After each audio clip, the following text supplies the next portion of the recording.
রুদ্রই যে সব সময় সরকারি ত্রাণ চুরি করে সেটা লাবুর থেকে জানতে পারলো ফুলকি। হ্যাঁ বন্ধুরা, এমনটাই দেখা যাবে।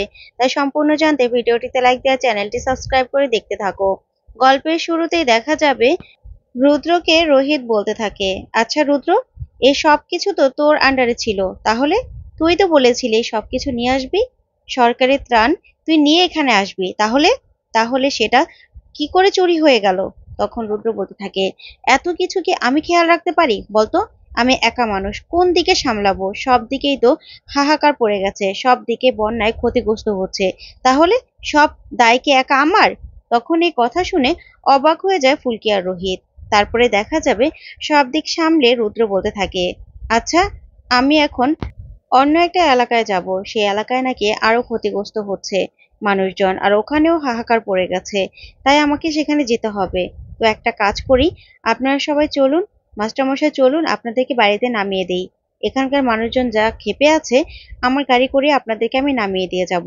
তখন এই কথা শুনে রোহিত বলতে থাকে, হ্যাঁ জেঠুমনি, তোমরা সবাই চলে যাও, আমি এখানে আছি, আমি এখানে থাকবো, তোমরা যাও সবাই। ঠিক তখনই মাস্টারমশাই সহ সবাই বেরিয়ে গেলেই ফুলকি রোহিতকে বলতে থাকে, আচ্ছা স্যার, আপনার কাছে সবটা অস্বাভাবিক মনে হচ্ছে না? কারণ দেখুন, জামাইবাবুর দায়িত্ব ছিল এটা, যে ত্রাণ উনি নিয়ে আসবে এখানে, কিন্তু কই, উনি কি নিয়ে এসেছে? উনি কি কোনো দায়িত্ব পালন করেছে?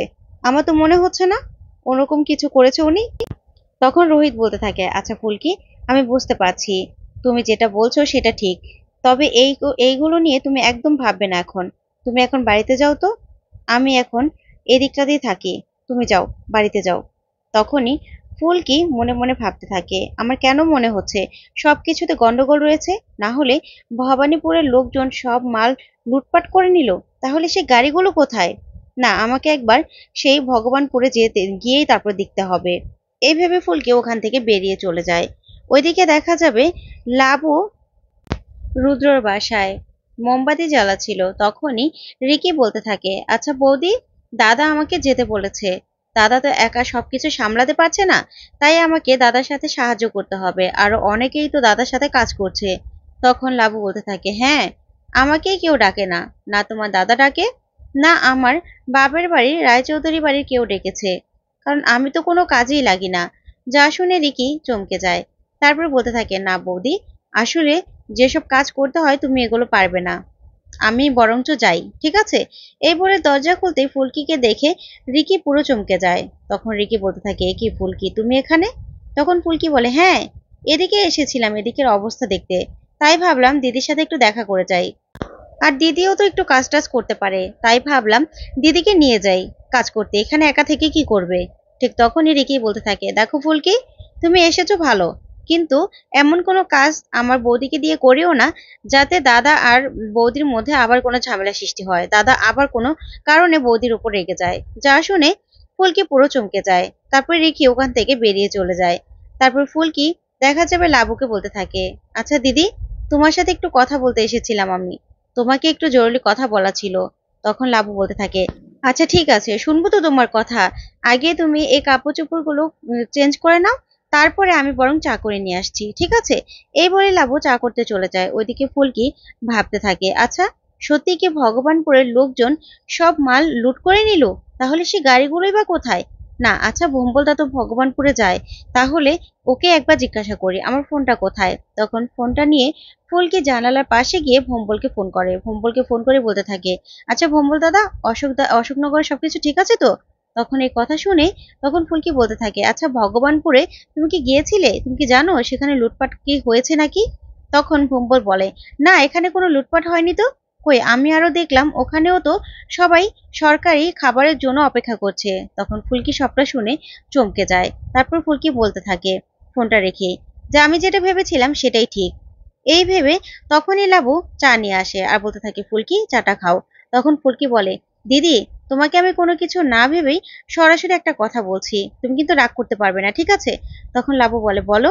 তখন ফুলকি বলতে থাকে, আচ্ছা, জামাইবাবু কি সরকারি অনুদানগুলো সরাতে পারে, তোমার কি মনে হয়?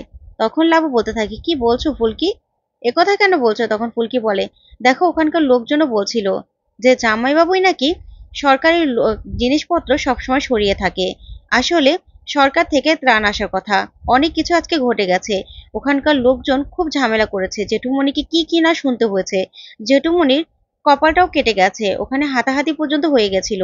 সবকিছু শুনে লাবু পুরো চমকে যায় আর বলতে থাকে, এত কিছু হয়ে গেছে? কই রুদ্র তো আমাকে কিছু জানালো না, কেউ তো কিছু জানালো না।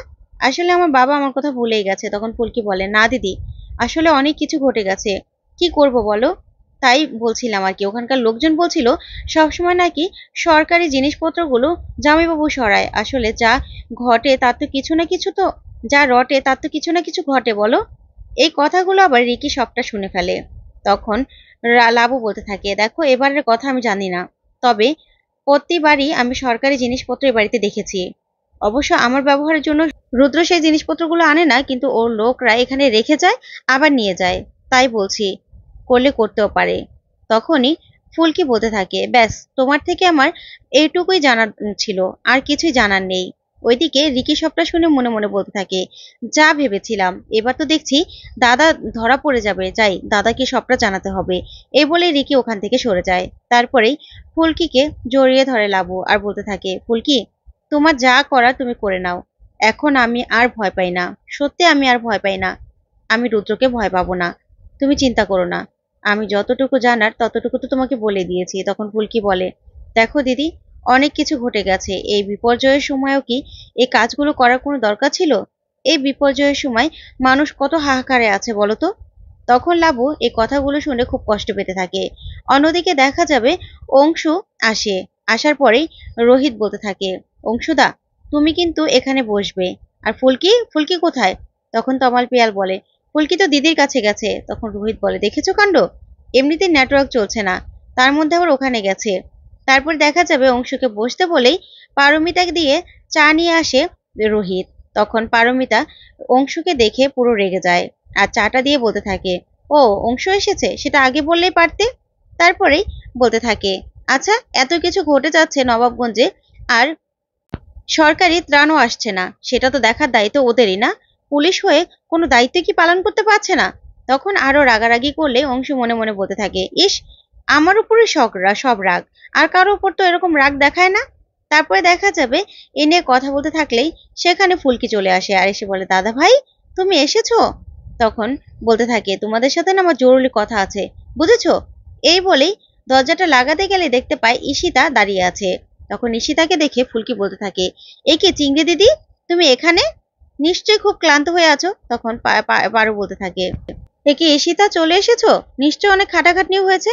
তুমি যাও ফ্রেশ হও, আমি তোমার জন্য গরম গরম চা করে আনছি। তখন ঈশিতা বলে, না না। তারপর ভিতরে ঢুকে এসে তমালকে বলতে থাকে, তমাল চলো তো, আমার আলমারির চাবিটা কোথায়, আমি পাচ্ছি না, আমাকে চেঞ্জ করে আবারই বের হতে হবে। তখন ফুলকি ঈশিতার শাড়িটা দেখে তাকিয়ে থাকে। তখন বলে, ঈশিতা দিদি, তুমি শাড়িটা খুব ভালো সামলাতে পারো না? একটু না, দেখো এই ঝড় বৃষ্টির মধ্যে একটু কাদা লাগেনি। আর আমার অবস্থা দেখো, আমি না শাড়িটা তেমন সামলাতে পারি না। যা শুনে সবাই চমকে গিয়ে ফুলকির দিকে তাকিয়ে থাকে। আর ঈশিতার দিকেও সবাই তাকিয়ে দেখে যে শাড়িটা সুন্দরভাবে আছে। তখন ঈশিতা লজ্জা পেয়ে ওখান থেকে কিছু বলবে ফুলকিকে, তখনই তম্মাল ওকে নিয়ে ওখান থেকে চলে যায়।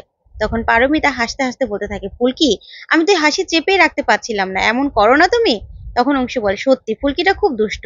তারপর এ নিয়ে কথা বলতে গিয়ে ফুলকি বলতে থাকে, দাদা ভাই, কালকে আমাদেরকে ভগবানপুরে গিয়ে সেই ত্রাণ লুটপাটের ব্যাপারটা তদন্ত করতে হবে। আমার মনে হচ্ছে সবটা বানোয়াট, সবটা মিথ্যে। ওখানে গিয়ে আমাদেরকে সবটা তদন্ত করতে হবে, তারপরে গিয়ে কোনো কিছু ঠিক করতে হবে কি করা যাবে। আর ঈশিতা দিদি, ও না কান পেতে আমাদের কথা শোনার চেষ্টা করছিল, নিশ্চয় কোনো জায়গায় আরাম করে এসেছে। দেখো আমার কথাটা মিলিয়ে নিও। যা শুনে পুরো চমকে যায় সবাই।